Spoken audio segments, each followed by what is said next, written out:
5 signs you are going through a spiritual awakening. What up? I'm going to move through these 5 signs and then we're going to get deep.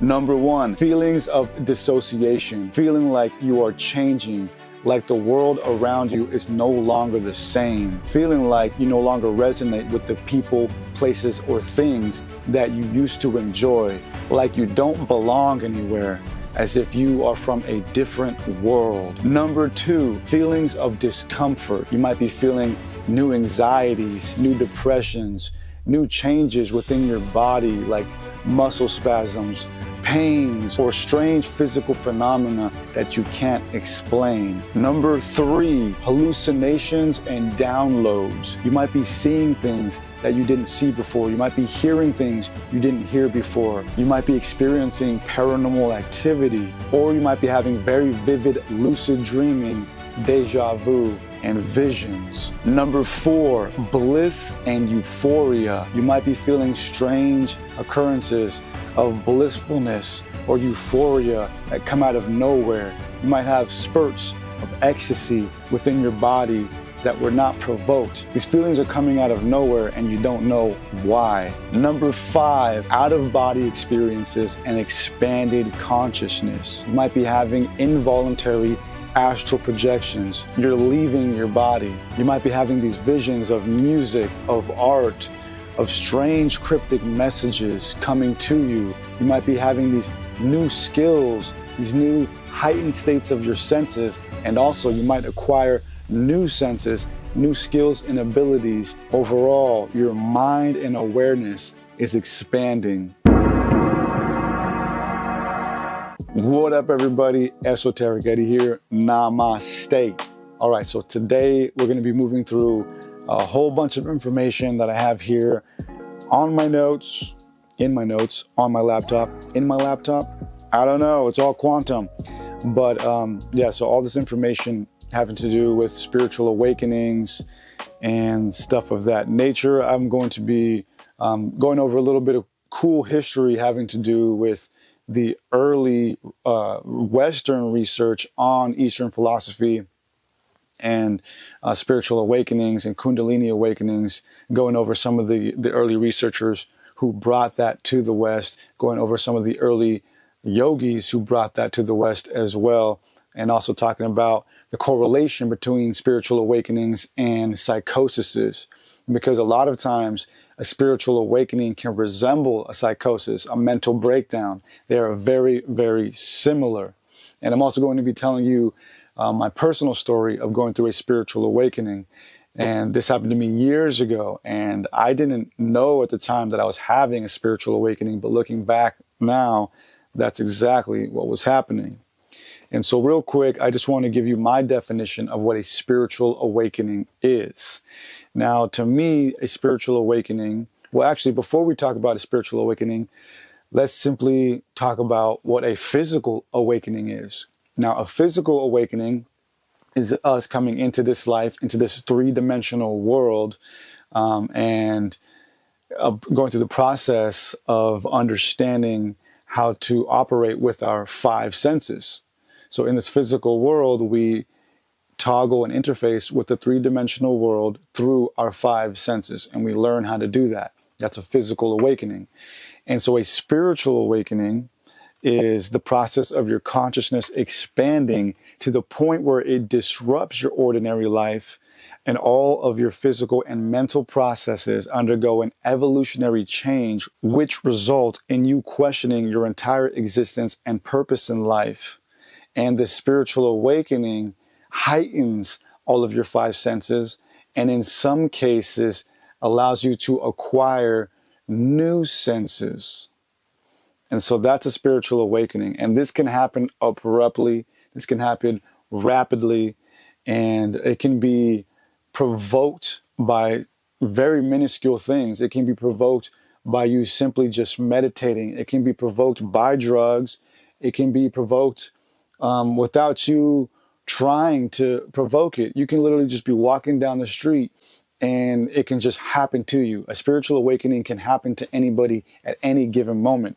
Now, of course, the yogis and mystics try to induce spiritual awakenings. But again, this can happen to anybody at any given moment. And we're going to learn and see, because it's not just some imaginary, fanatical, made up thing by the hippies or mystics. A spiritual awakening is very much a physical process. It starts off as a physical process and then intertwines itself with the mental, emotional, and spiritual processes. And it is a science. It is a science that can be harnessed and, undergone through a methodical process. But it also is a very intense process, again, that can just happen to you at any given moment. And if you don't understand that it's happening to you, you might mistreat yourself as if you're going crazy.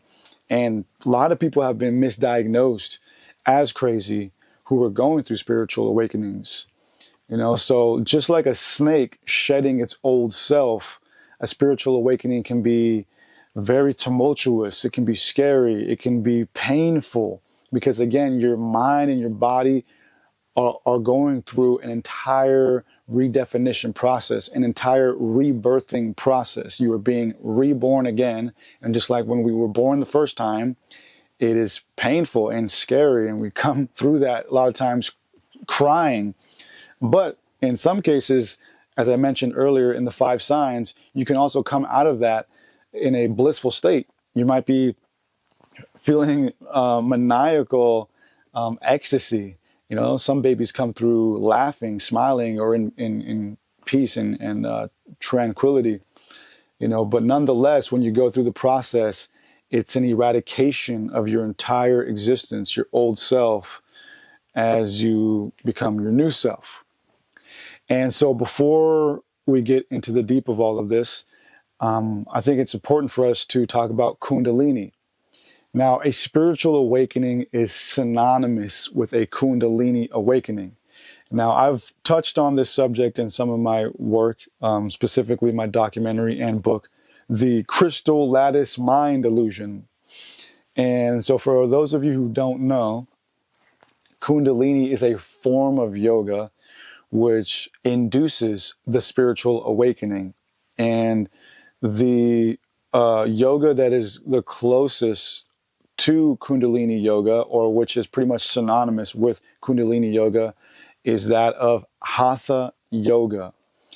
And again, this is a physical process. So this isn't you just sitting there hugging a tree and saying, I'm one with nature. No, this is a very rudimentary and intense and serious process.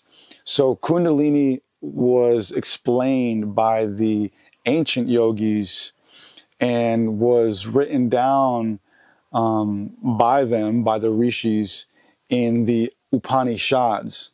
So the Upanishads are pretty much the oldest text within the Vedantic culture or traditions having to do with Kundalini. But of course, Kundalini has been practiced by all sorts of cultures all around the world, probably since the beginning of our modern age.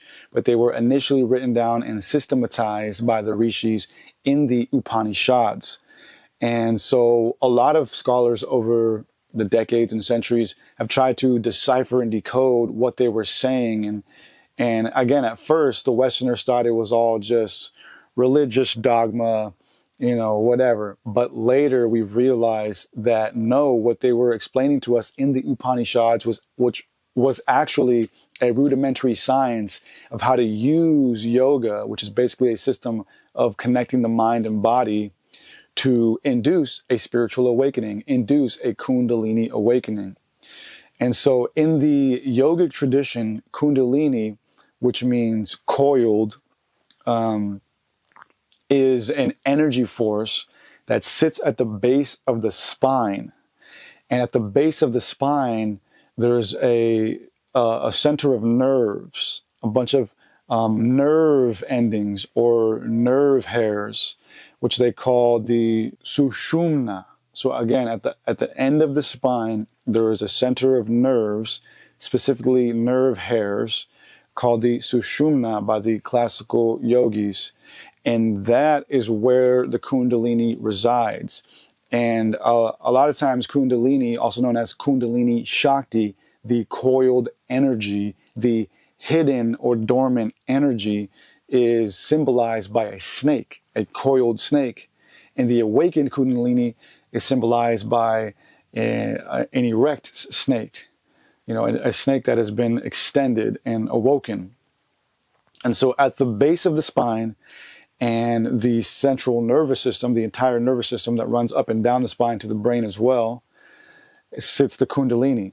And so what the yogis found was that practicing certain yogic postures and practicing certain meditation techniques and also certain breathing techniques, which we call breath work, you can basically fan the flames of those nervous fibers down there by the spine, wake them up or agitate them. You can agitate those nerves to such a point that they literally heat up and then activate a blast of energy, which again we call Kundalini Shakti, the vital energy life force.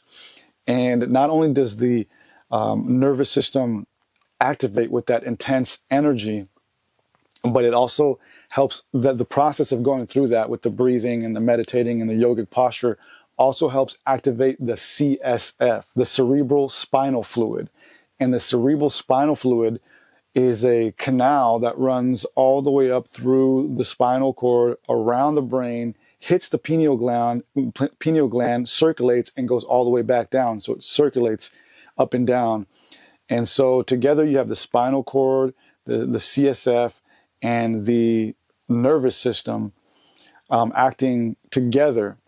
And so when you activate all of that with the Kundalini yoga, what happens is your body goes through this intense process where it starts to activate a self-regulating and self-healing process. That blast of energy then goes through your body, and as it goes through your body with the CSF, it starts to hit all the different centers, the different chakras of your body.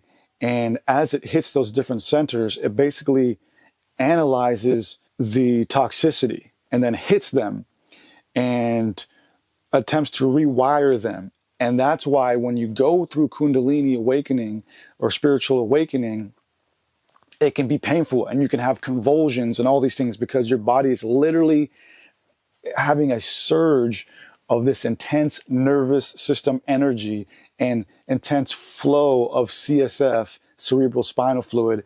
And as it moves through those centers, it's going to hit blockages, actual, literal, physical, and emotional blockages. And it's going to work at them until it can go through them. And that's why the that's why the classical yogis came up with the chakra system so that you can meditate on those centers as it moves through them, because it's not going to go directly to your brain right away. It's going to move through the different parts of the body until it has completely eradicated the toxicity within them, the physical and emotional toxicity.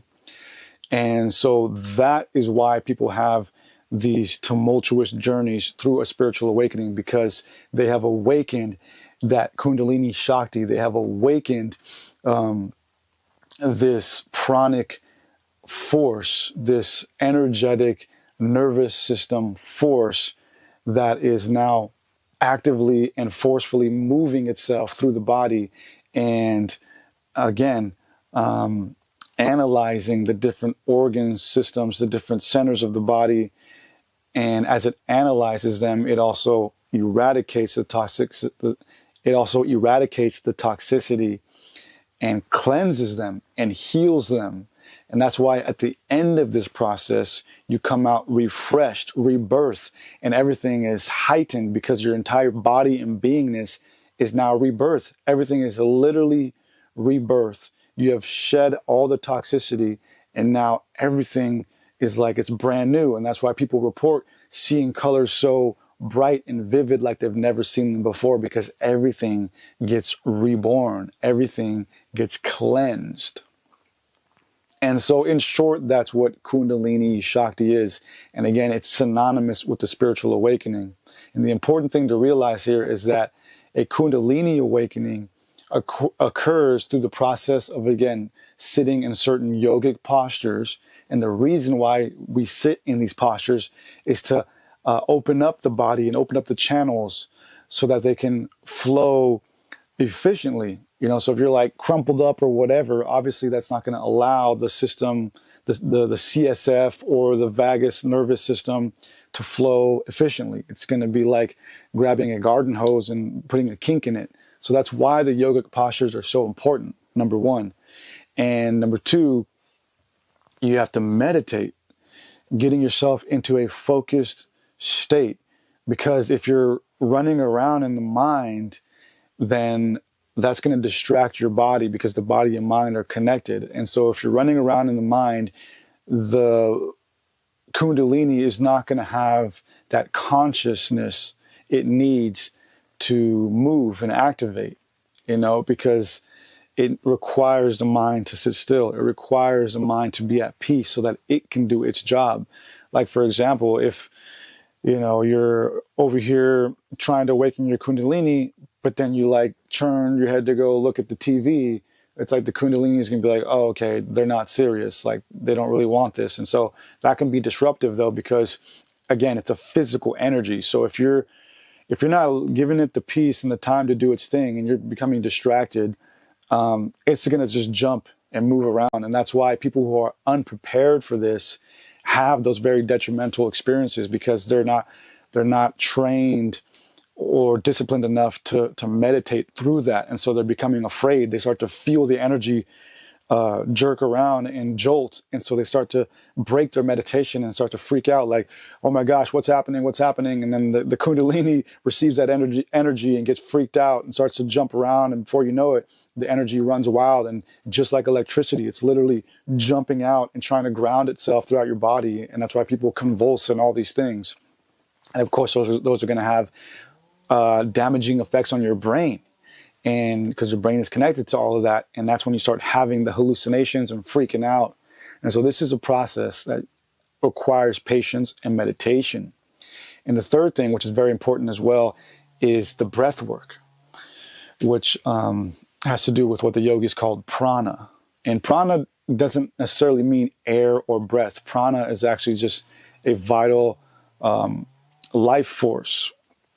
Right. And so in my book, The Crystal Lattice Mind Illusion, I went over the 4 fundamental forces of nature, the electromagnetic, the weak nuclear, the strong nuclear, and the gravitational. And I also went over what many scientists and quantum physicists have been looking for, which is the 5th force of nature. And so that's what we call consciousness or prana. And it exists everywhere. It is the force that interlocks everything. And so that's actually more of what prana is. Prana is the force that sustains everything at the quantum level. If you've read my book or watched my documentary, it's more in line with what I call the Om vibration. It is the literal energy that sustains the simulation. Without it, pretty much everything would just collapse. And so when we breathe and when we do breath work, what we're doing is we're calling in that prana, calling in that vital energy source. And again, because we're breathing through intense techniques, we are what they call fanning the flame. We're kind of exciting our body, exciting our nervous system, exciting our blood, because blood runs off, our blood operates with oxygen. So when we're doing the breath work, fanning the flame of Kundalini, we are exciting the body, the nervous system, the brain, the blood, the CSF. And so we're allowing that energy to build up with the meditation, focusing on the chakra centers and with the yogic postures. And so with all of that combined, the breath work begins to forcibly activate the nervous system, activate all of that, and then cause it to burst. And so with all of those 3 together, the energy bursts, and then it shoots up through the Kundalini system, the Kundalini Shakti system, up into the brain, and again circulates into the pineal gland, and then all the way back. And so you have this intense awakening. And That's basically what Kundalini is in short, and that's its correlation to a spiritual awakening. And there's so much information out there on Kundalini, and we'll touch a little bit more on it here. And but just real quick, that base at the bottom of your spine, where the nervous system also ends, is called by the yogis as Sushumna.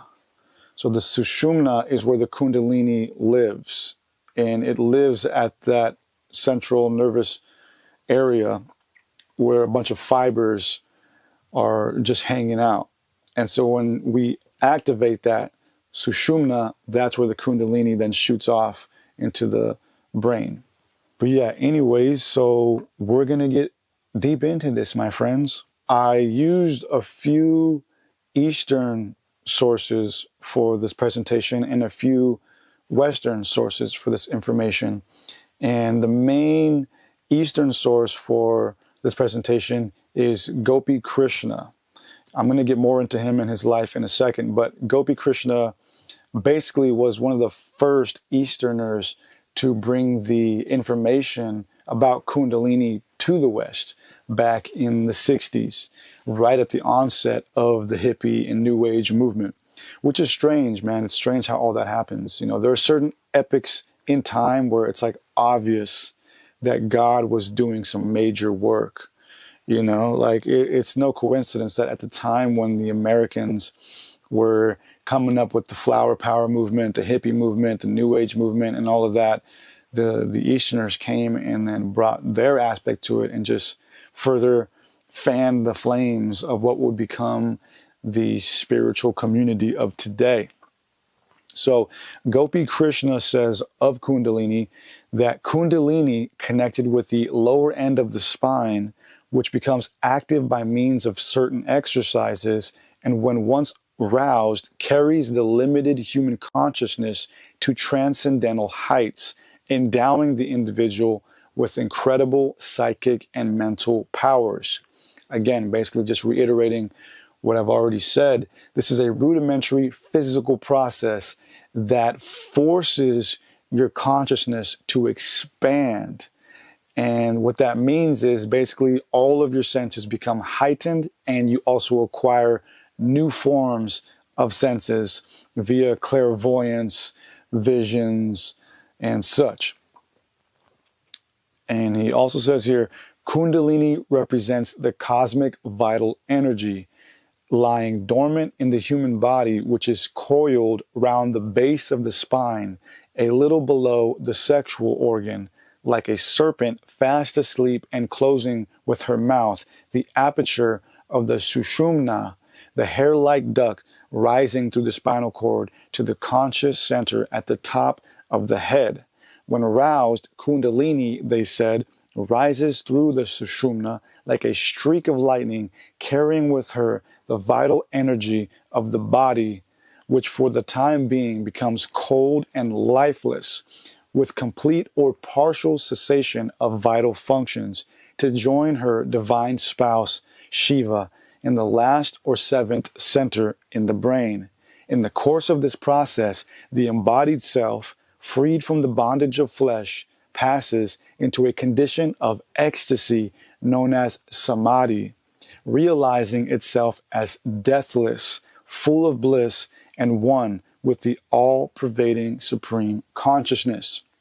And so again, when we go through this process, whether induced or involuntary, basically we enter a state eventually of hallucination or of psychedelicness, where we realize what we really are. We realize that we are consciousness, and we realize that there is an all-pervading consciousness. You know, again, psychedelics is kind of a fast way of doing this. And the psychedelic process is basically a spiritual awakening, right? The psychedelic process is an induced spiritual awakening, but it's not a lasting awakening. It's kind of a cheap trick to have a spiritual awakening. It's the same exact thing. When you do psychedelics, you have an eradication of everything you knew about yourself and life, and you go through hallucinations and all these convulsions and weird emotional and physical processes, and then you come out of that kind of in a blissful, euphoric state. Like when you're coming down off of mushrooms, an example, you enter that euphoric state where you're kind of just tranquil and have this gratitude about everything. But before you know it, you kind of just get back to work life or whatever, you know. And a lot of people use these things or abuse these things as party drugs.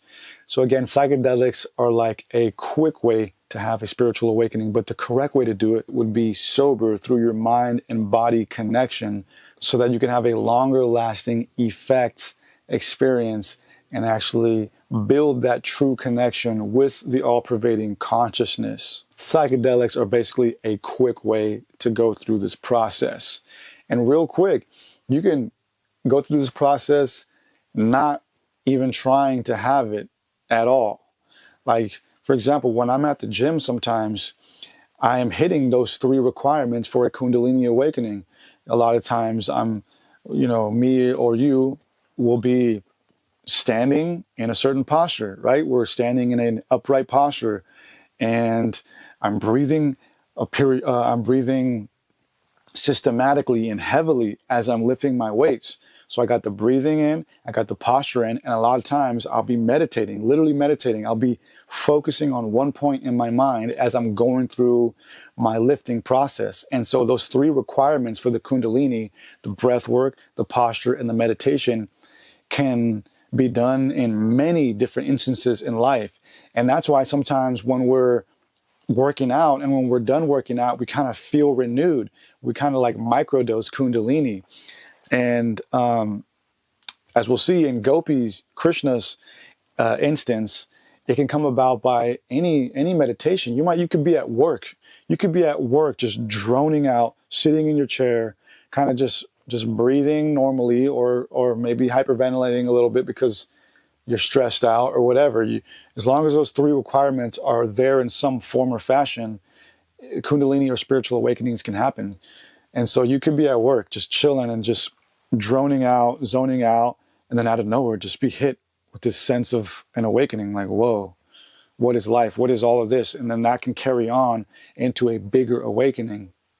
So as we'll see in one of the later quotes, a lot of the yogis believed that a spiritual awakening was always initiated by some sort of thought first. That although, as I say, it can happen to anybody at any given moment, the yogis believe, the mystics believe, that people who underwent an involuntary spiritual awakening went through that because they were predisposed to it by some thought or some experience. So you might be walking around and you might just see a piece of art. And this is why art is so important. You might just see a piece of art that just kind of stuck with you, that kind of perplexed you, and it just stayed in your mind. That's where the meditation begins. And so it's in your mind and you're just thinking for days like, wow, that was so provocative. I wonder what that means. And so you start to question life. And so it's that meditation, that questioning, that introspection that can kick everything else into its process. And so, it can happen to anybody at any given moment. But the yogis believe it always starts with that predisposed incident of us being perplexed by something and going inward. Again, Gopi Krishna says here, except for the fact that it is attended by psychic manifestations of an extraordinary nature presenting an appearance of abnormality, the awakening of Kundalini is a perfectly natural biological phenomenon of an uncommon kind, demonstratable by any healthy human body on the attainment of a certain state of evolutionary perfection. The only peculiarity which gives it a semblance of the bizarre and the uncanny is the biological process which, set afoot, leads to the emergence of a conscious personality so superior and possessing such astounding, almost superhuman attributes as to make the whole phenomenon appear to be the performance of a supernatural agency rather than the outcome of the operation of natural, though as yet unknown biological laws. Basically just saying what I just said, it's like this process, if you have no context, no prior experience or knowledge of spirituality or Eastern philosophy, anything like that, when you undergo this process, it's going to be crazy, it's going to be scary, it's going to be divine, outer worldly, and again, you might misdiagnose it as you going crazy. But as Gopi Krishna was saying, and as I've been saying, this is a process that, again, anybody can undergo. It's already within us. And so it may seem extraordinary, but it's actually a very attainable and natural thing that resides within us. It's only unnatural and extraordinary because we've been detached from that spiritualness that was normal, to us during the Atlantean age or the ancient age of the modern times. Back in the day, all sorts of cultures had systems for this. Basically, every spiritual system, even the mainstream religions, are teaching a form of this. Every spiritual system is basically teaching some form of Kundalini or spiritual awakening. All of it.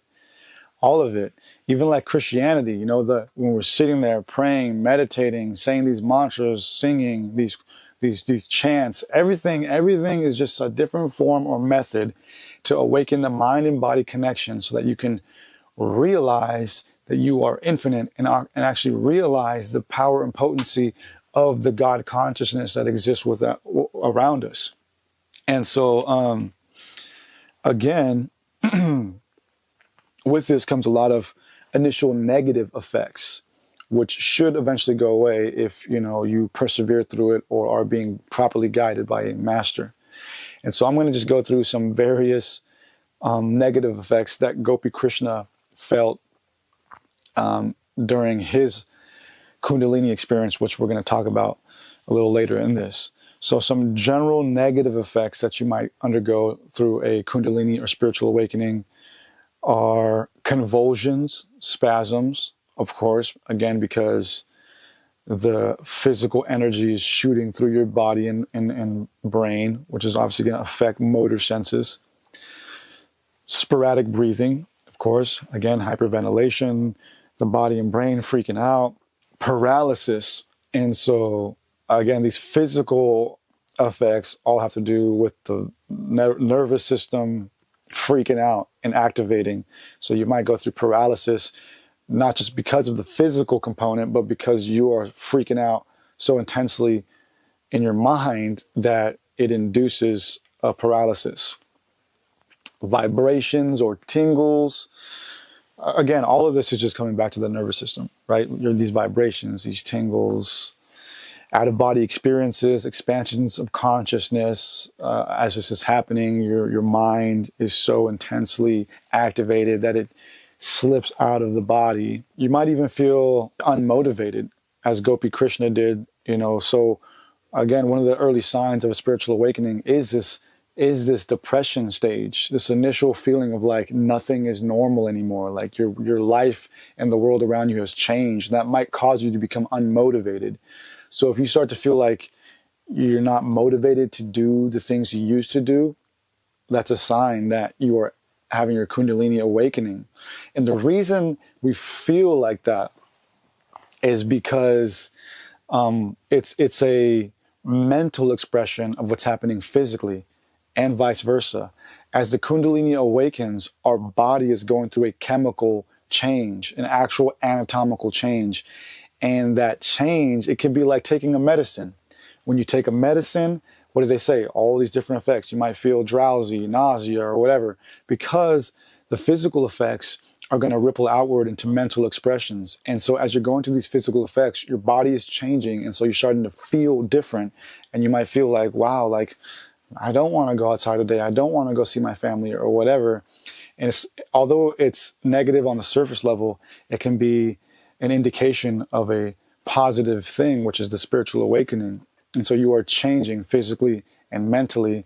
And also, if you are living a toxic life, that can be a major reason why. If you're living a toxic life of partying and stuff like that, or whatever it is, and obviously, when you go through this, you're going to start to detach from that, because naturally the Kundalini and the spiritual awakening is going to lift you upward towards God consciousness, towards positivity, towards a stronger state of being. And so anything that's weakening you or killing you, the energy is going to want to dissociate from. And so, yeah, you might find certain friendships, certain activities no longer resonant. And you might not even know or think that your life is toxic. Like, you might think that the life you have is awesome. Like, yeah, heck yeah. But unbeknownst to you, it's actually very toxic and damaging to you. And so, again, if you don't see that or feel that because you're living at a low vibration and you're kind of just unconscious about the things you're doing and the people you're hanging out with, when you go through this, you're going to start to question all that. And you're going to be like, wow, like, maybe I don't like drinking. Maybe I don't like doing drugs. Maybe I don't like having meaningless sex. Maybe I don't like just wasting away and watching TV. So all these things are going to come up and be questioned by you and the energy. And of course, feeling crazy, that goes unsaid. All of this is going to lead you to feel crazy at some point, because in some severe cases, again, you're going to hallucinate. You're going to have visions. You're going to have strange dreams and downloads.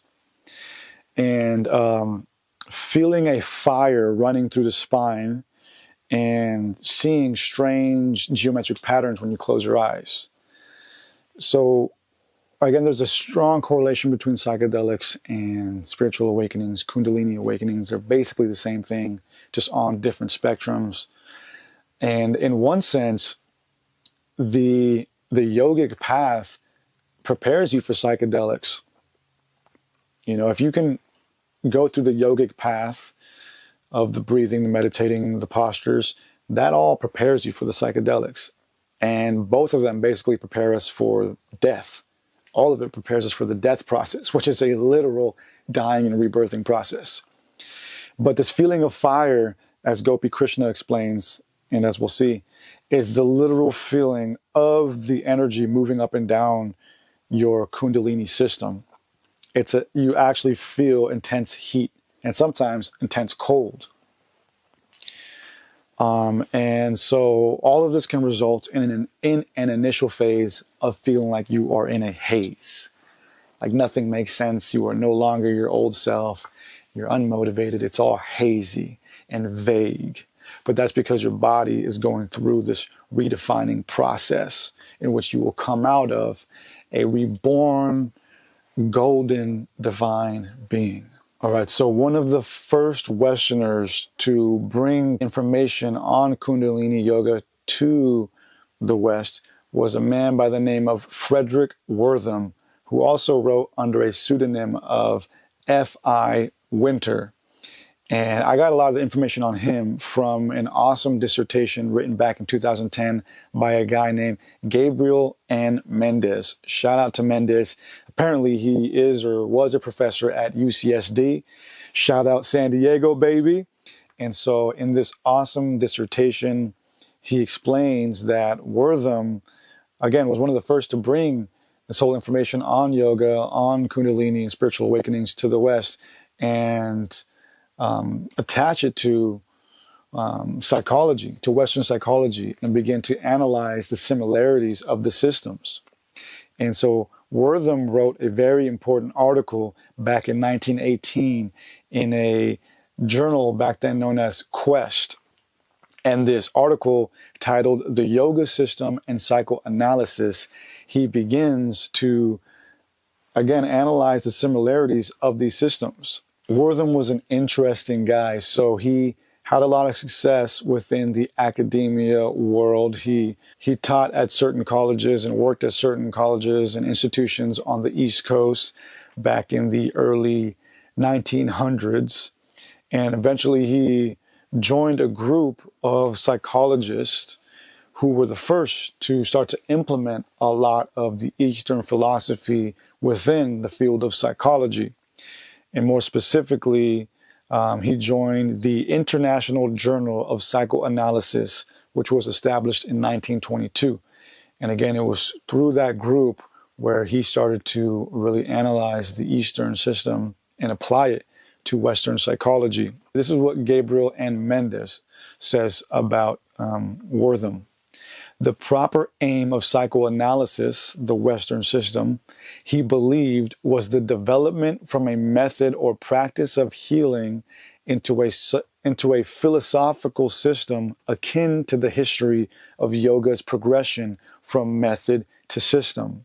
Wortham argued that both yoga and psychoanalysis sought to navigate the relationship between the objective and subjective realms by mastering the disposition of both physical and psychic energy. Yeah, pretty awesome. So to Wortham and the early Westerners, and even to today, the psychoanalytic system, the psychological system of the West, basically tries to tap into the mind, go inward introspectively, and pull whatever's in there out so that we can understand the outward expression, the outward life of the individual, and help to basically rewire them, help to rebirth them. But we just do it in a more rudimentary, systematic, institutionalized way.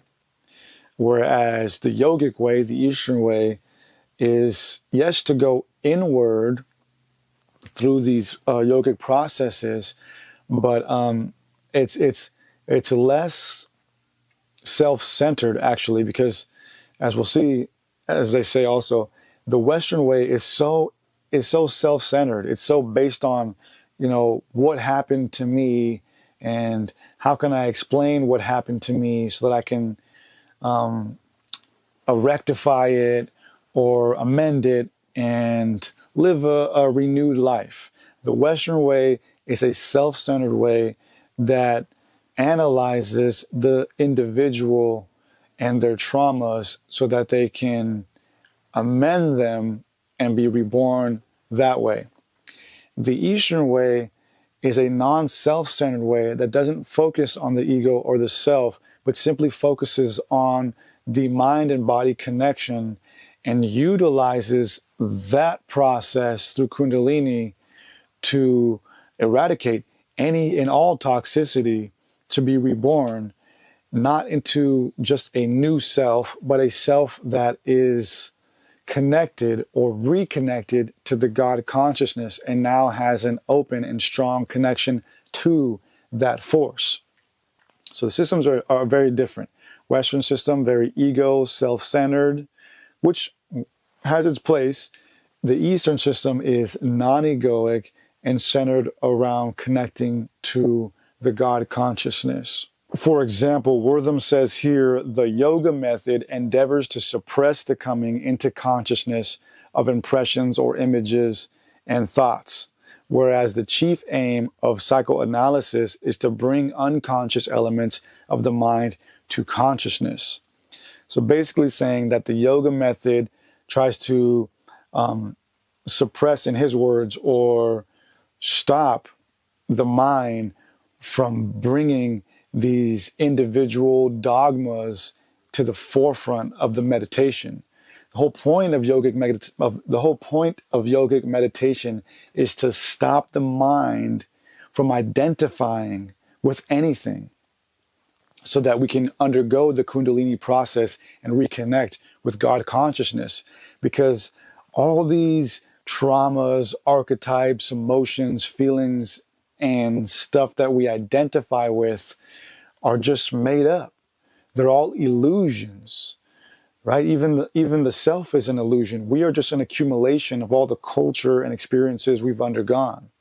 And so the yogic tradition attempts to clear all of that and recalibrate the mind and body with a pure connection to God consciousness, redefine the entire existence and system. So the Western system kind of does the opposite. It takes all of the traumas and archetypes that the self has utilized to build up a personality and life and dogma about itself and existence, and questions them and breaks them down and takes what is useful and not useful and rebuilds itself with them. For example, the yogic tradition would say, you are not your experiences. You are not your traumas. You are not what you've gone through. You are simply just consciousness observing it all. So what do you want to be? Do you want to be happy or do you want to be sad? And the Western tradition basically says, yeah, you are an accumulation of all the things you've gone through, but you don't have to identify with them. You don't have to live your life based on them. And so let's work through them and let's ask ourselves, let's analyze, why these things continue to become an influence on our lives, why they continue to make us who we are, and ask ourselves whether we want this to continue or not. And both of those traditions come to the same conclusion. Do you want to continue being the person you are? Yes or no? If not, then that's the next step. That's when we have to go through healing. And both of them are a healing process in themselves. Going to therapy is a healing process. Going through the yogic process is a healing process in itself. But they both just come to the conclusion of us being able to rebirth ourselves, being able to redefine ourselves. And once we're done with the initial therapeutic process, the Kundalini process or the psychoanalytic process, we still have to go through a follow-up therapeutic process of learning how to be our new self. All right, so that was Frederick Wortham, again, one of the first to start analyzing the Eastern philosophy and applying it to Western philosophy. And right after him followed one of my favorite motherfuckers of all time, C.G. Jung, Carl Gustav Jung. That's right, Mr. Jung. So Jung obviously took what Wortham did and amplified it. Jung basically was the first to really intensively start to analyze the Eastern philosophies and integrate them with the Western philosophies.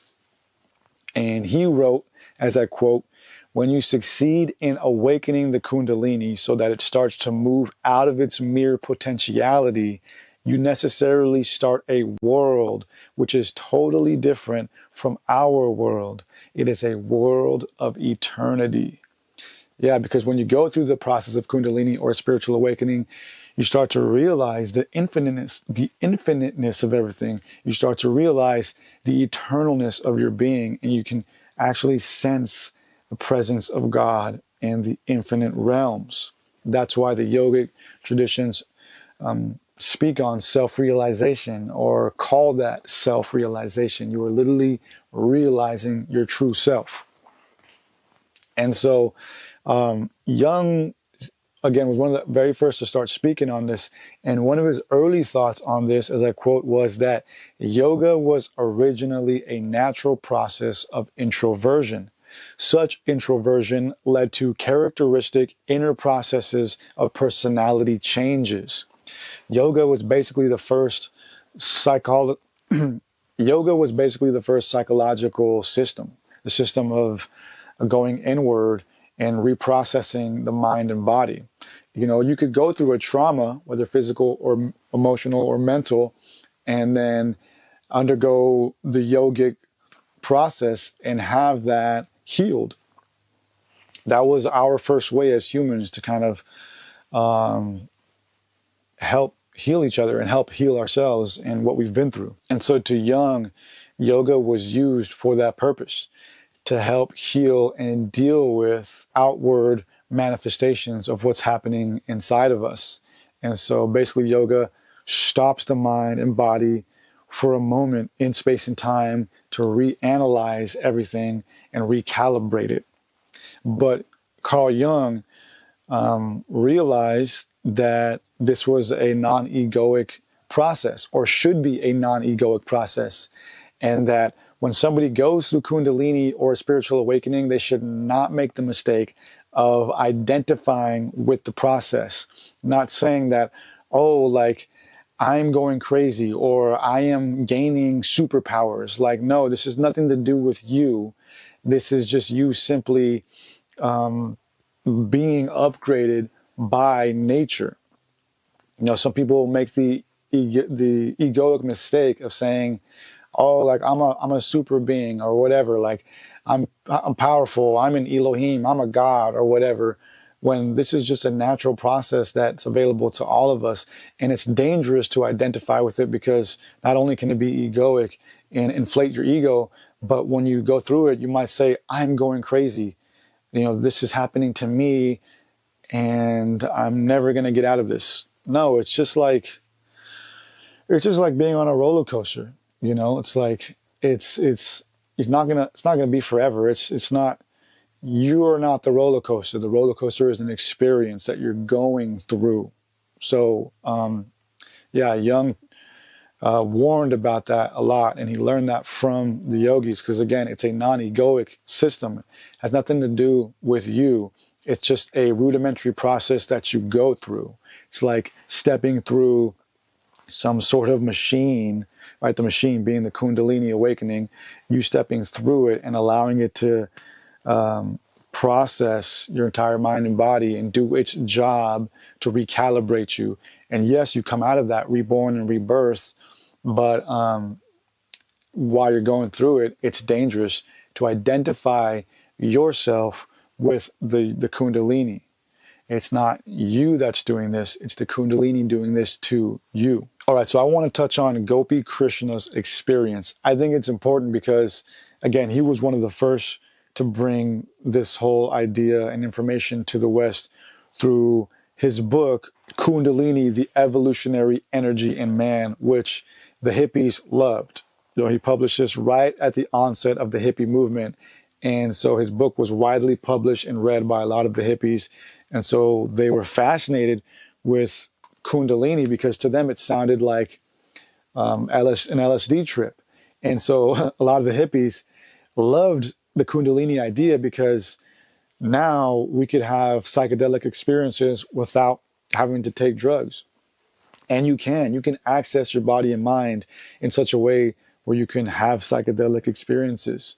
And so this was very resonant with the early hippie movement. They loved it, and it created a surge of Eastern teachers to migrate over here and start all kinds of organizations.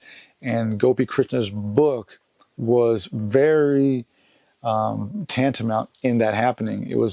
It pioneered the way for a lot of the Eastern teachers to come over here and pioneered the way for a lot of us Westerners to be opened up to these teachings.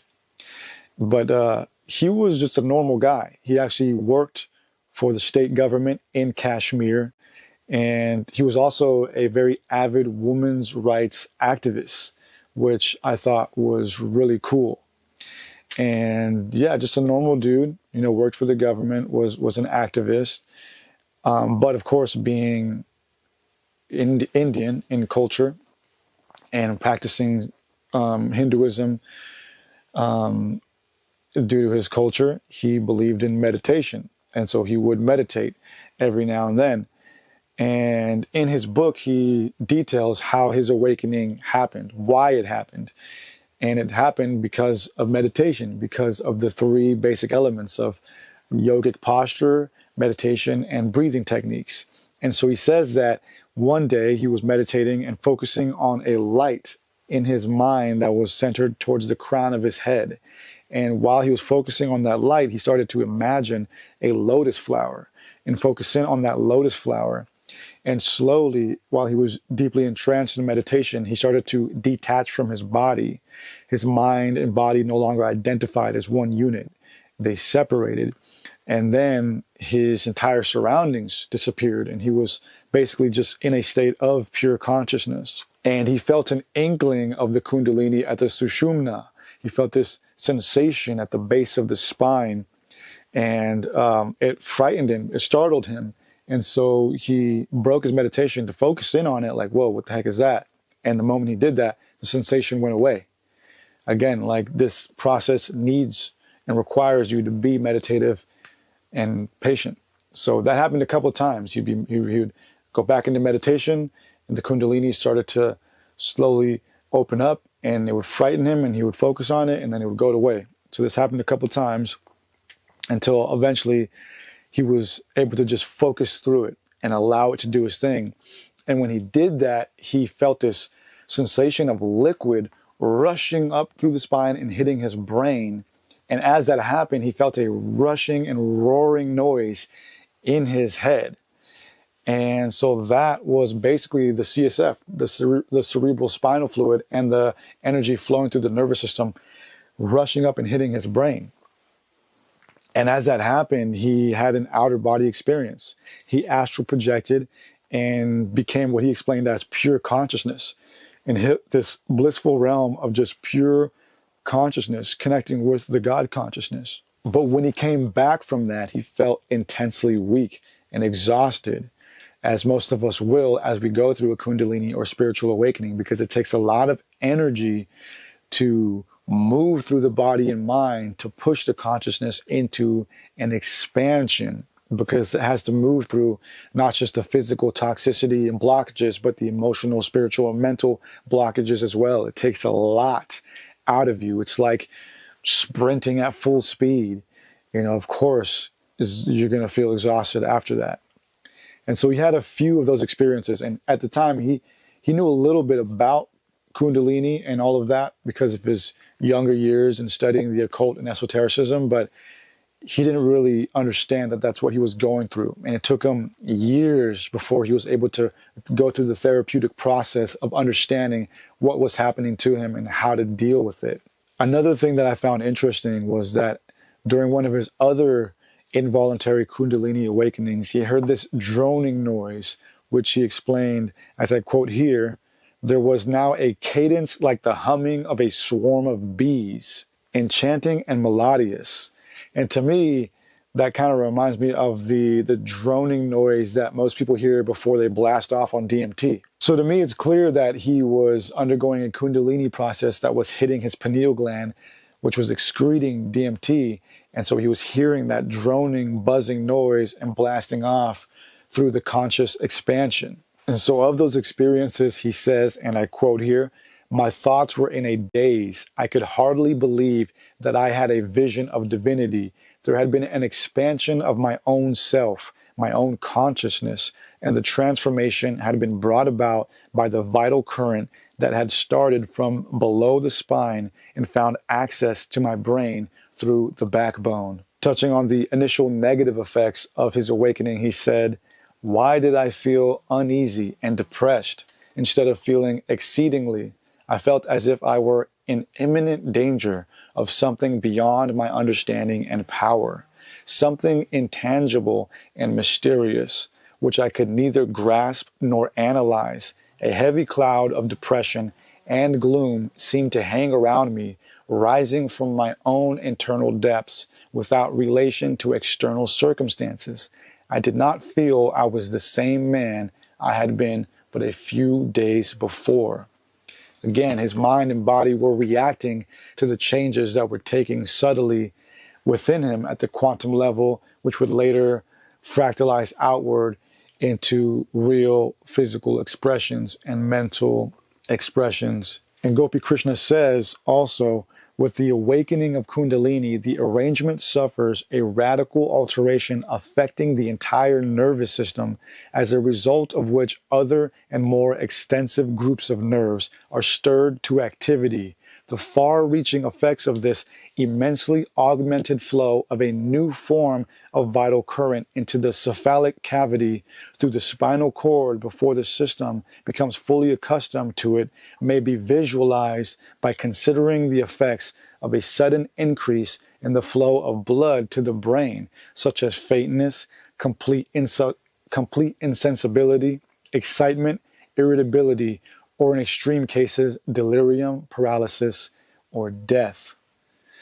Yeah, so basically saying that the Kundalini system, the nervous system, the CSF, the pineal gland and its DMT, all of that can cause these effects, obviously. And he and the yogis believe that when we do this, we actually open ourselves up to intaking that fifth element, that new vital current, as he says, that new energy source. So the yogis, the mystics, when they awaken through a spiritual awakening or a kundalini awakening, they are no longer just operating from the usual bodily functions, but we are actually operating from an unseen and new vital energy source. So we are literally operating with God consciousness within us, with that fifth element, with that underlying energy force.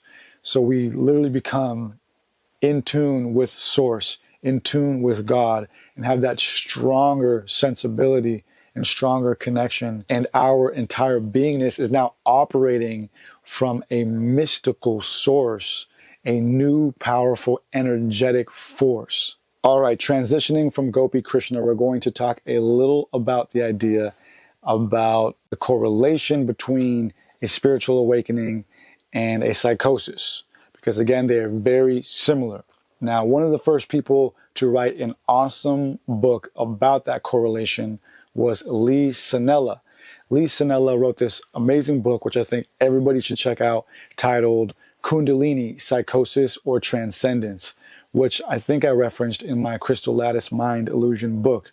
And again, it's an awesome book that analyzes the correlation, and it was one of the first to do so here in the West back in the 70s. Now, Lee Sanella was initially an eye doctor, and he was an awesome guy, very beloved by his community. Actually lived most of his life up in Northern California in the Petaluma and Walnut Grove area. Shout out to Northern California. I love it out there. I used to live up in Santa Rosa, did a lot of work in the Petaluma area. An amazing time in my life.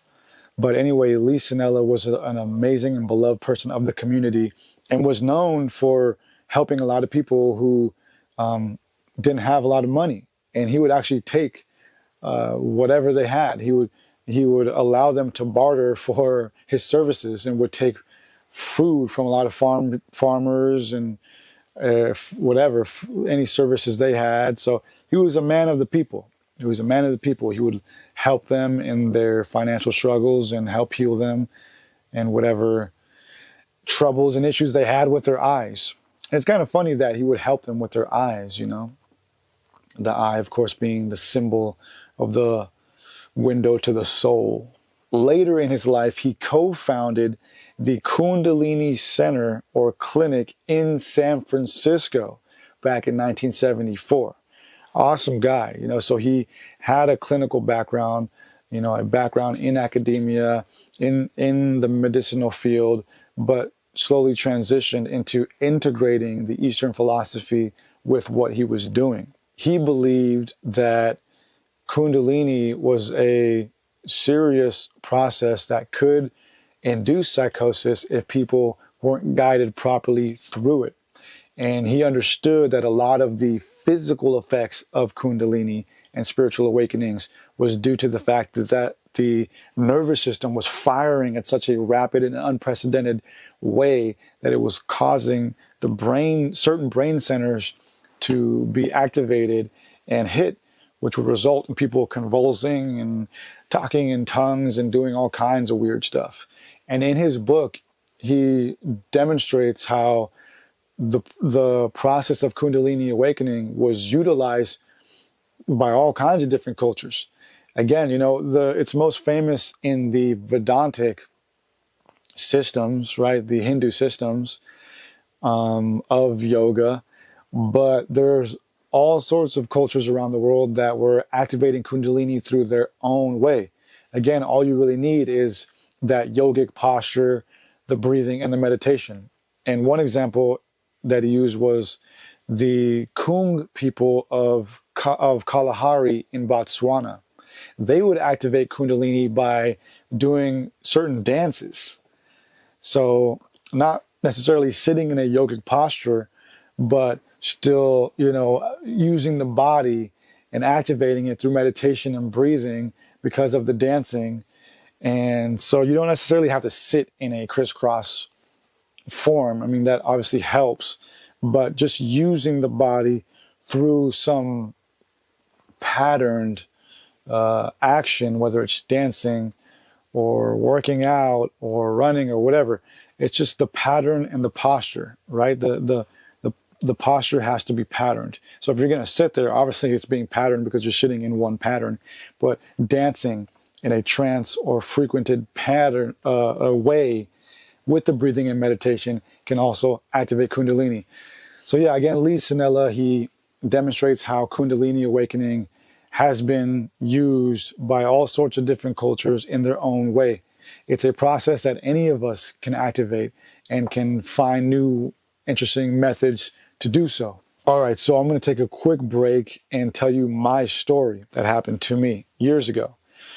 So this happened probably right around 2013, 14, around there.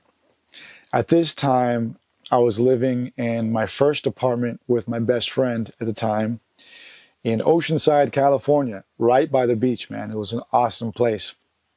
And I was going through a lot in my life. And remember, the yogis say that a Kundalini awakening will be initiated if the person is predisposed to an intense introspective experience. So if you are going through an intense change in your life, that can cause a Kundalini awakening because the mind is so excited and the body starts to undergo certain anxieties and depressions, and it starts to activate the nervous system and the brain and the CSF, and everything just slowly starts to activate. And so at this time, I just moved out of my parents' house for the first time. So that was a huge change for me. So living in my first apartment was fending for myself, learning what it was like to be an adult, literally going through the growing pains of being an adult for the first time. And it was a tough time. It was a tough time, man. I was broke. I remember many times me and my friend would go to the grocery store and we would steal our groceries. It was embarrassing, man. It was embarrassing. I don't steal anymore. I had a terrible stealing problem back in the day, but I wouldn't steal a grape now. But back then, I felt like I had no other option, man. And there was this one time, real quick, where I literally filled up my entire cart with my groceries. And what we would do is just scan like one or two items at the self-checkout, pay for those, and then leave with everything else. And this one time I was doing it like I normally would. And one of the workers there questioned me and asked to see my receipt. And I got all mad and was like, I already threw it away, leave me alone. And then they're like stopping me from leaving. The manager comes out and he's like, hey, no problem. We believe you that you bought the groceries. We just need to see the receipt. And I was like, it's in the fucking trash somewhere, dude. I don't know. Leave me alone. I just created a big scene, just so embarrassing. And obviously I was creating a scene because I knew I just stole all these groceries, but I was also in a fight or flight state because I knew if I didn't get these groceries, it'd mean I wouldn't have food for a week, pretty much. I remember, I think I only paid for like the grapes or something. So I said, you know what, fuck it. You can have all the groceries, but I'm taking these grapes. And so I left with the grapes and left the store and just ran home. So yeah, this was just an intense time, man. It was an intense time. I left my parents' house for the first time, had my first apartment, was dealing with, being broke and just all these things. And my friend spiraled into a very crazy heroin addiction. And so I had to see him in that state, which wasn't traumatizing at first. Obviously it was affecting me subconsciously, is what I'm saying. Like I had to be strong for me and him and allow him the space to be who he was at that time. But it was hard to see him like that. It was hard to have to live with somebody like that. And I tried to be there for him in the way that I could, but I was undergoing my own traumas as well, or undergoing my own difficulties, I should say. And so I'm going through all of that, and there were a lot of other things in my life that were happening that were very difficult. And so it was a stressful time, very stressful time. And at the same time, I was learning so much occult and esoteric knowledge, like rapidly learning. All I wanted to do was read. I think it was kind of my escape. At the time, I was a security guard. That's a whole nother story. I was working different gigs as a security guard. A lot of times you'll have different posts. And so I had a post at the local library, which was right down the street from my house. So it was cool. I would just walk there and post up. And that was a stressful job because it was in downtown Oceanside at the library. And so I would have to deal with all kinds of transients. But I remember everywhere I went, I would bring one of my books. And so whenever I could, I would sneak in a little bit of reading time. And to be honest, sometimes I would leave my post when I knew it was going to be slow and there wasn't going to be any danger. I would leave my post and go find a little corner and just hide and read. And I remember one of my other posts was guarding this synagogue. I was guarding this synagogue, and it was just so boring, dude. Like nothing would ever happen. So I would just literally stand there and just read. And I remember this one time, one of the people from the synagogue got mad at me and was like, "We hired you to protect us. Like, what if somebody comes with a gun or whatever?" And I was like, "All right, fair enough." So I stopped reading.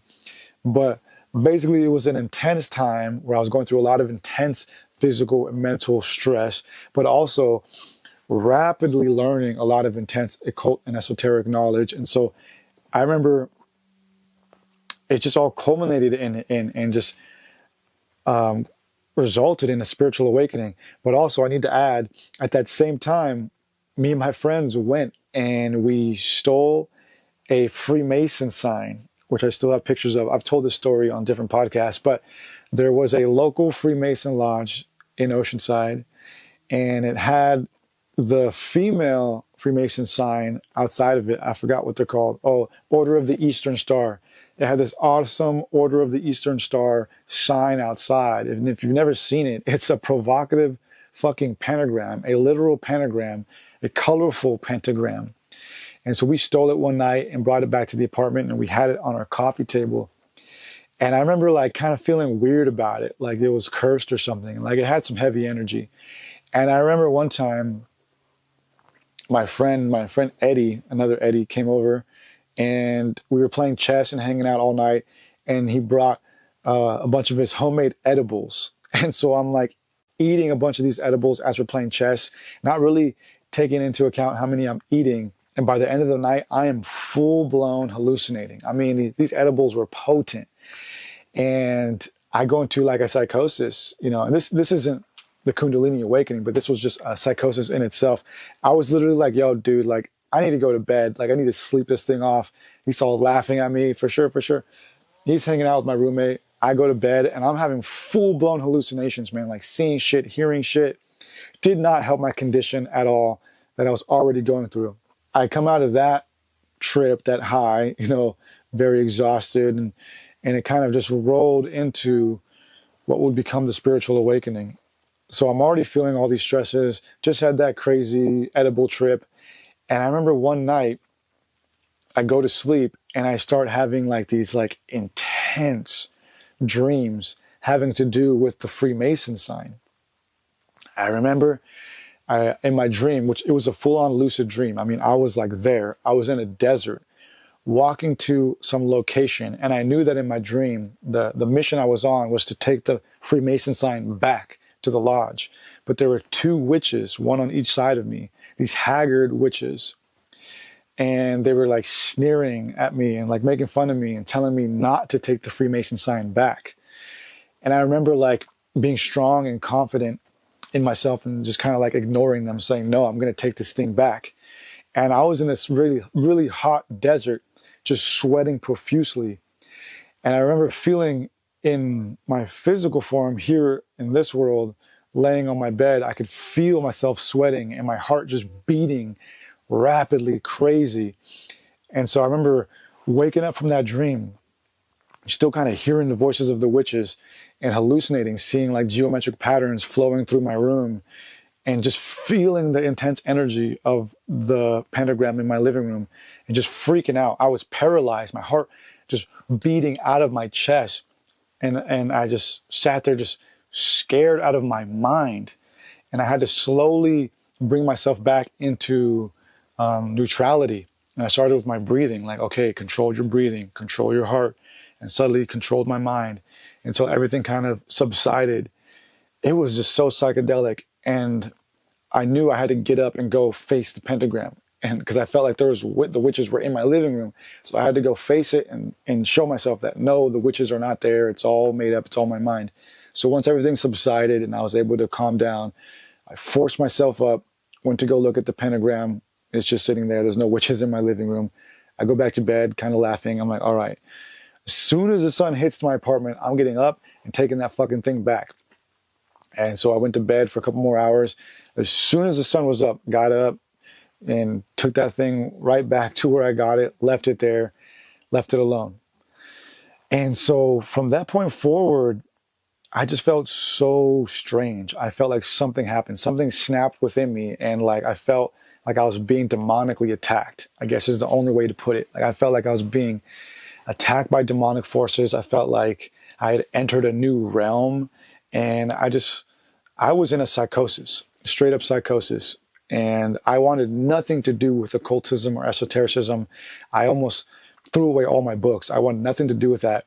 And I remember feeling that weird ecstatic and euphoric feeling. Like, I felt like I was out of my body all the time. Like I just felt disassociated from everything. And like when I would talk to people, I just felt like I could see their energy and their aura. And I remember, for example, when I would go hang out with my girlfriend's parents, who were very devout Christians, I would like see their auras, and I felt like they were undercover angels. And I would just smile at them, and I would say to myself, like, I know who you are. I know who you really are. I felt like everybody was like living in a secret world. Like they were either undercover angels or undercover demons. It was just weird, man. I was like hallucinating in a psychosis. And a lot of times when people are in psychosis, they think that they're being followed, or they think that the people in their lives are a part of some sort of organization, or that they're these undercover entities of some sort. That's very common with people with psychosis. So yeah, I went through that for like months, man. I was like, all right, something obviously is going on. Like I'm kind of going crazy, schizophrenic or some shit. And so I just stopped reading altogether, stopped doing anything mystical altogether until I could get a grip on my mind. And so I would just kind of live a normal life. And I tried to like exercise a little more, go for walks, eat well. And it's funny because Gopi Krishna, I didn't mention it here, but if you read his book, that's exactly what happened to him. He went fucking crazy. He lost his appetite. He felt like, his family were strangers. He felt like the entire world around him just got turned upside down and nothing made sense anymore. And he lost his appetite and all that. But slowly he regained his appetite and would slowly go for walks and stuff like that. And so that's what I did. I went out for walks. I spent a lot of time in isolation, trying to like understand what was going on. I would try to eat better and just live a normal life until I regained myself. And so when you go through a Kundalini awakening and you allow it to process, eventually all the negative effects will be over. You'll go through the tumultuous process, and then the rebirthing process takes place. The strengthening process takes place. And that's what happened to me. Slowly, I regained myself, my confidence, and I said, you know what, fuck that. Like, I am strong, I am here, and I'm willing, and I'm motivated. And it was funny, like, when the student is ready, the teacher shows up, right? And I wasn't reading anything for months. And one day I decided to go to this thrift store that I frequent and just to go shop around, check out the book section. And as I'm looking at the book section, I see basically the entire Earth Chronicle series by Zecharia Sitchin. And they're all sitting there just for like $1 each. And they're all half off. So they're like 50 cents or whatever. I'm just like, no way. Like, this is no fucking way. If you don't know, Zecharia Sitchin was the first author to really start writing on the Anunnaki and all of that, which he was one of my favorite authors for sure, and played a huge role in my awakening. And so I'm sitting there like, there's no fucking way these are sitting here right now. I'm like, I gotta have them. I can't believe, like, at that moment, I was literally contemplating of whether or not I should get them. Well, for one, I was broke. It was crazy is I literally only had enough money at the time to buy them. It was like $5 or some shit. And So I was contemplating on getting them, for one, because it was like it was all the money I had. But two, because I didn't want to get back into my studies and spiral back into my psychosis. But I said, you know what? This has to be a sign. This has to be a sign of God or the universe telling me to get back into it. So that was the literal moment where I said, fuck it. I'm not going to let these weird psychosis feelings get to me. I'm going to get back into my studies and I'm going to do it like never before. And literally from that moment up until now, I completely redefined the way I approach information and knowledge. And it was that moment and that entire process of going through psychosis and freaking out and regaining my strength and my willpower that has created the esoteric Eddie that you know and love, because I approach everything now from a neutral, unbiased, unidentified standpoint. I do not identify with the information I read. I simply observe it. I simply learn it, analyze it, and then report it back to you and educate you on what I've learned. And so, yeah, man, I had a wild psychosis. Like, it was literally difficult and wild. I could have broke my mind, but I moved through it. And so if you're going through that, definitely draw back from anything that is overexciting your mind and body, and simply focus on the simplicity. Go for walks, relax, man. Just take it all in with ease, and slowly the Kundalini, the awakening, will do what it needs to, and then allow you the power and energy and space to then be reborn and recalibrate your mind and body. And then you will be able to become the new person and deal with life in these new ways. With that, I want to get back into the research. So another very important person having to do with integrating Western and Eastern philosophy having to do with awakenings is Itzhak Bentov. So Itzhak Bentov was an engineer turned mystic. And I talked about him in my book and in my documentary on Project Gateway. He was actually involved in the original Project Gateway CIA document. He was hired by the CIA to help them create a model to understand the quantum realm and the spiritual realm. And Itzhak Bentov created the very first Western model, specifically the very first Western academic medical model on how to understand Kundalini and spiritual awakenings. And so I'm not going to dive too deep onto that, but I just wanted you to know that he was also an important player in this development of understanding spiritual awakenings and their actual rudimentary physical process.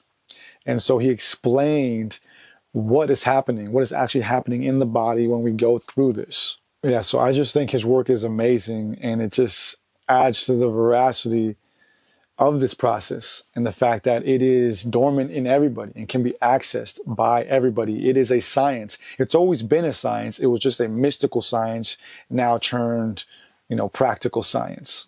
Getting back to Gopi Krishna just for a little bit, once he started to break through the tumultuous part of the journey and start to acquire the new sentience and the new consciousness, he started to lead an amazing life where he was just deeply connected now with the God consciousness, deeply connected with God, and had a heightened state of awareness and consciousness.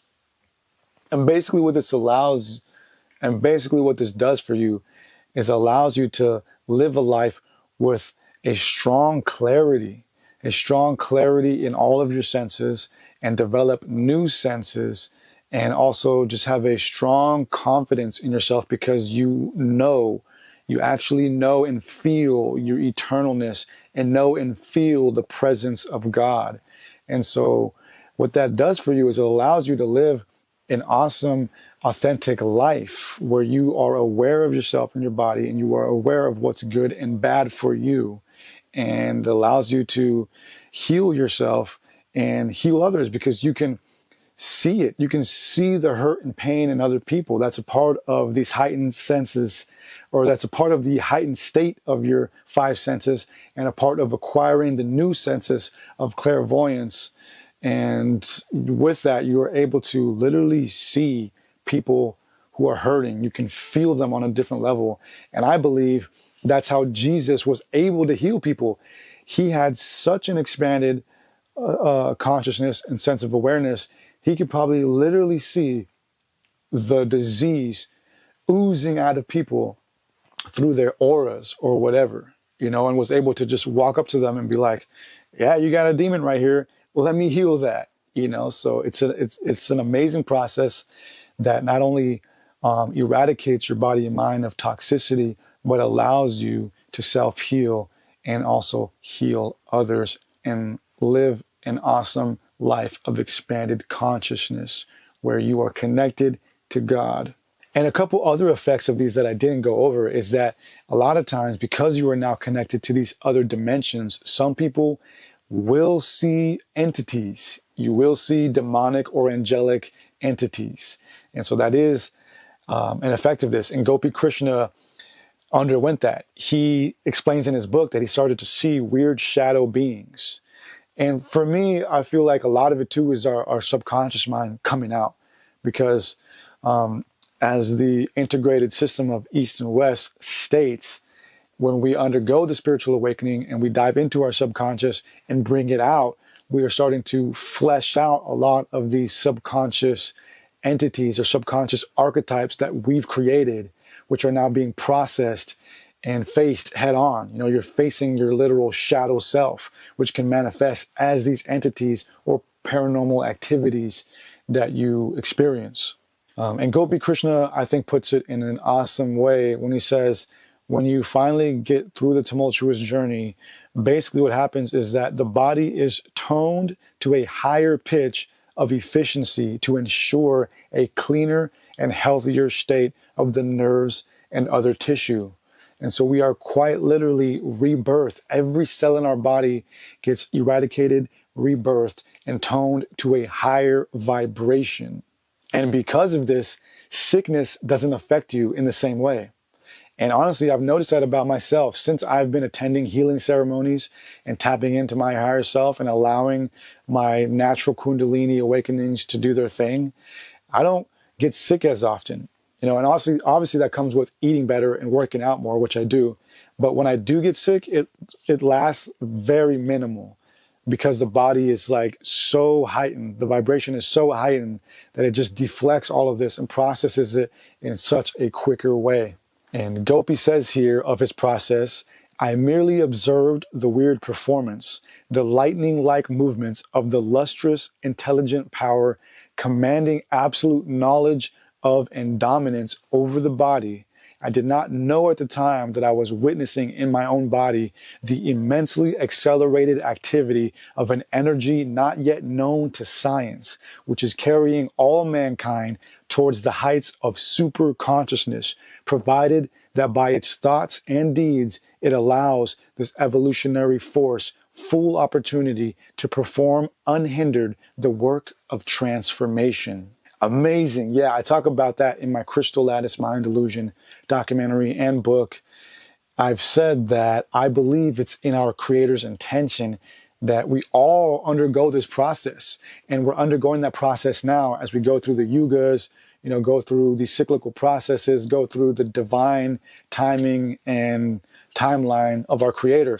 It's in our Creator's intention for all of us to get to the point where we are so evolved consciously, where we can fully understand who and what we are and fully understand who and what it is. And Gopi also talks about the fact that when you go through this, you get that, of course, heightened sense of awareness. So you can actually sense your body. You can actually feel your organs, and you can actually send healing energy to your organs or whatever parts of your body need that healing. Like right now, most of us are walking around numb. We don't even know that we are a system. We just think that we are ourselves, and most of our awareness is just here in our head. We just think we are our brain, and most of our center is here. When you go through this, your awareness expands, and you can feel your entire body. You can feel your beingness all throughout, and you can send healing and love or whatever is necessary to those different parts of the body. And another effect is your sexual energy becomes much more vital and much more active. and much more important. And that's why when you go through this, you become more conscious about your sex life and your love life, and you don't want to just share that with everybody, because it is very vital to life. I mean, obviously, all of life gets here through sex, through the sexual and tantric ceremony that we partake with the other person.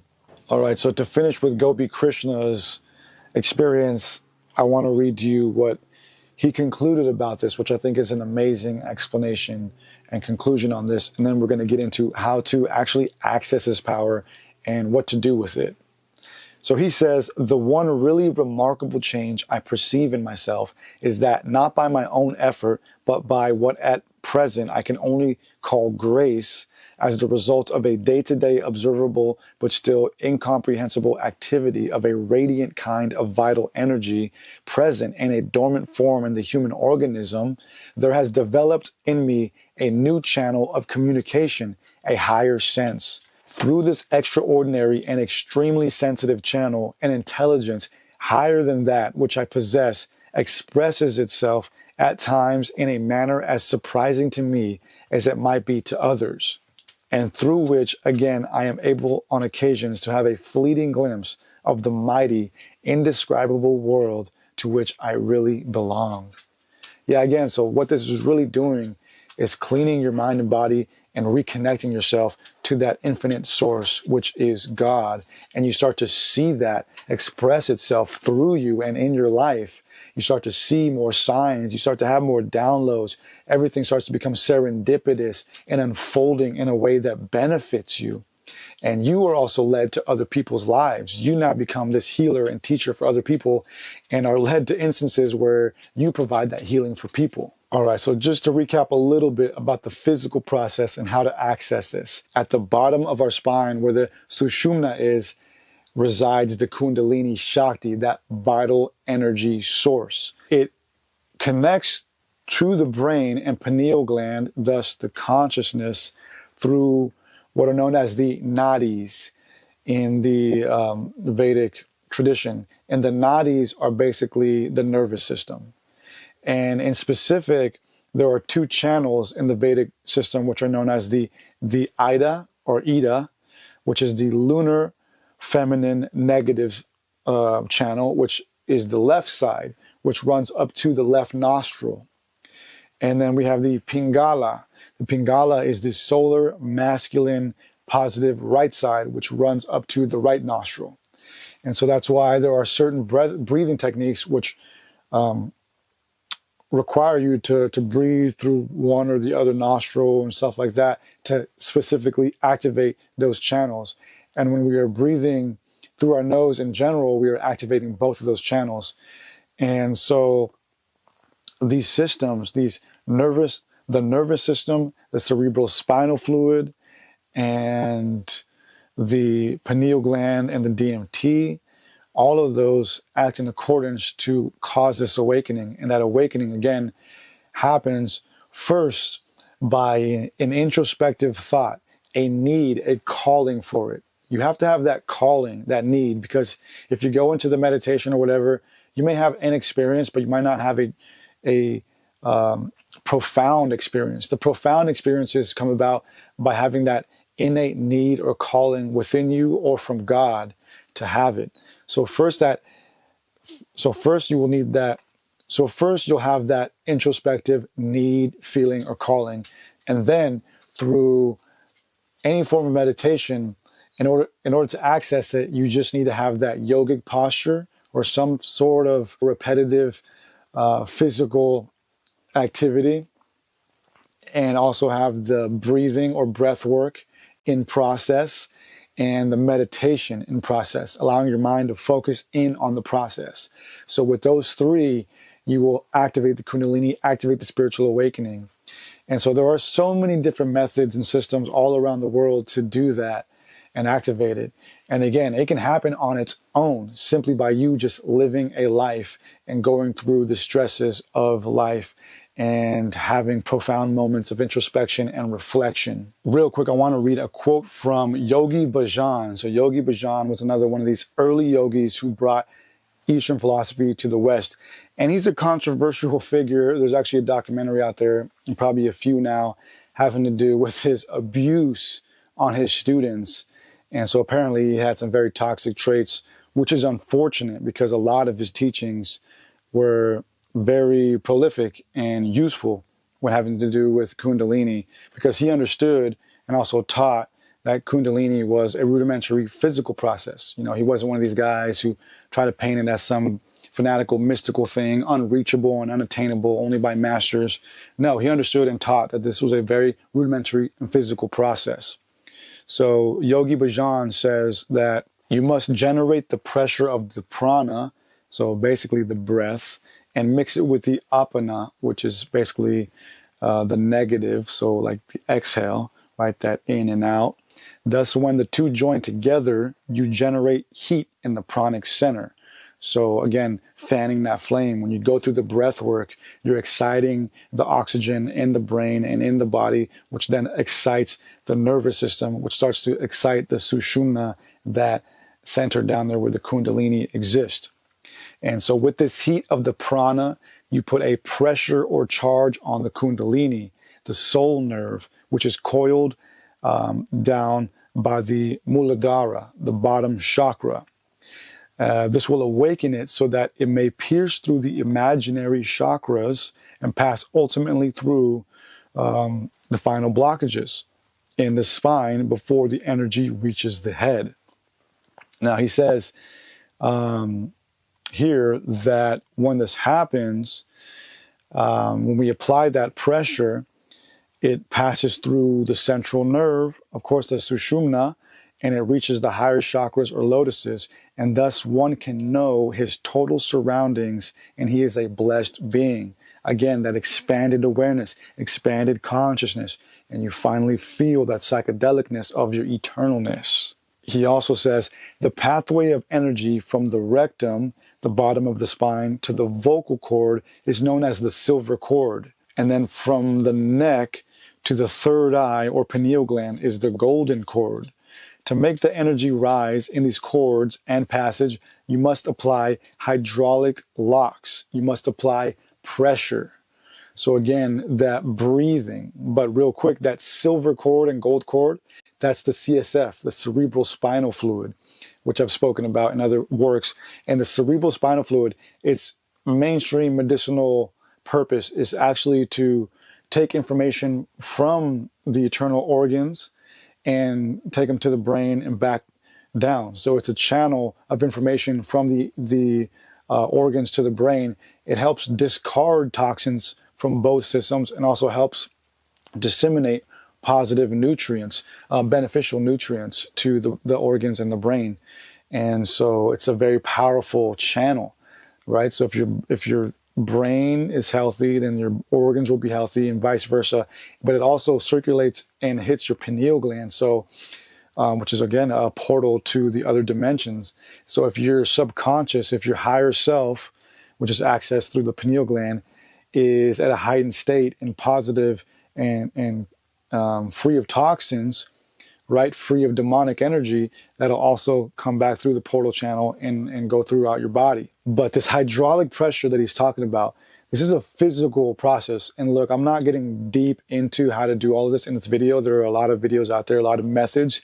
But one method that I learned is you sit in the yogic pressure, and as you're doing the breath work, when you go through these inhale and exhale processes, which are hydraulic in nature, you squeeze certain muscles. Like for one, and this might sound funny, one of these methods is when you're pulling in the prana from the bottom first, when you're taking that deep belly inhale, at the same time, you're squeezing your rectum, you're squeezing your butthole.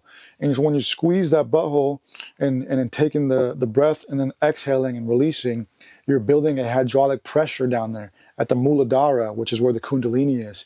So these are all different systems and methods, basically teaching you how to excite and activate the energy at the bottom of the nervous system. And so when you activate it or excite it, you create an energy, a spark, and it starts to become excited and then burst into what is kundalini and then rise up. So that's what he means by hydraulic pressure, is you literally squeeze and pulsate certain areas of the body as you move it up to the brain, and then you literally vibrate and pulsate the brain as well through other exercises. So that's pretty much it, dude. That's what a spiritual awakening is. It's not just some imaginary mystical hippie thing. It is an outward emotional and spiritual expression of an internal physical process. So I want to end with a couple quotes from Swami Vivekananda, who was one of the very first yogis to ever come over here to the States and begin to teach the Vedantic ways. And so he played a huge role in all of that back in the late 1800s. And so he brought the Vedantic teachings to us. And he spoke on Kundalini and all that, but he was much more about spreading positivity in self-awareness, bringing positivity in our willpower and allowing us to access that inner willpower and having us realize how powerful we really all are and how amazing life is when we access that power and use it for good. In one of his quotes, he says, "Brave, bold men, these are what we want. What we want is vigor in the blood, strength in the nerves, iron muscles and nerves of steel, not softening namby-pamby ideas." Yes, Swami Vivekananda, that is very true, especially today.